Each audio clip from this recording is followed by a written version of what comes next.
সম্রাট তার গোয়েন্দা বিভাগের লোক পাঠায় দিয়েছে, দেখো তো যেভাবে ইসলাম এক একটা দেশ দখল করতেছে, তার আদর্শ দিয়ে না জানি রোমও কবে চলে যায়।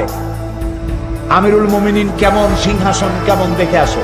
রোমের বাদশা, রোমের গোয়েন্দা বিভাগ আসলো, মদিনায় ঢুকে সাহাবীদের জিজ্ঞেস করছেন, আইনা মালিকুকুম, তোমাদের বাদশা কই? তারা বললো যে আমাদের জন্য কোনো বাদশা হয় না, বাল্লানা আমির, আমাদের জন্য একজন আমির হয়। আচ্ছা হলো আমির, সেই আমির কই? কয় যে কোথায় তা জানি না, তবে শুনেছি ওনার উট হারায় গেছে, উট তালাশ করতে গেছে। আশ্চর্য কথা, আমিরুল মুমিনিন অর্ধেকটা পৃথিবীর প্রেসিডেন্ট, উট হারায় গেছে, তালাশ করতে গেছে নিজে। কোন দিকে গেছে? শুনছি এই দিকে গেছে। গোয়েন্দা বিভাগের প্রধান সেই দিকে গেল, যাইয়া দেখতে পেল সাথে একটা লোক গেছিল, যাই দেখে একটা উট গাছে বাঁধা, আর গাছের তলে একটা লম্বা মানুষ শোয়া।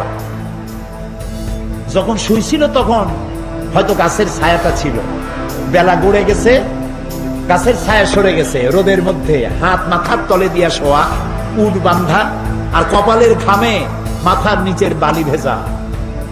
সাহাবী বললেন, এই হচ্ছে আমাদের আমিরুল মুমিনিন ওমর ইবনুল খাত্তাব রাদিয়াল্লাহু তাআলা। রোমের গোয়েন্দা বিভাগের প্রধান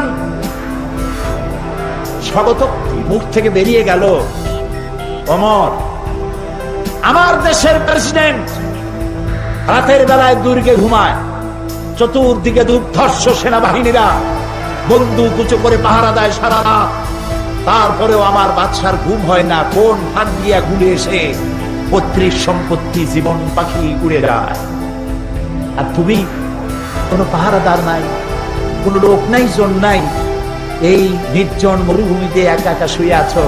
নিশ্চয়ই তুমি তোমার জনগণের হক আদায় করেছো, তাই তোমার পাহারাদারের দরকার নাই। যিনি তোমারে বানাইছে সেই আল্লাহই তোমার পাহারাদার।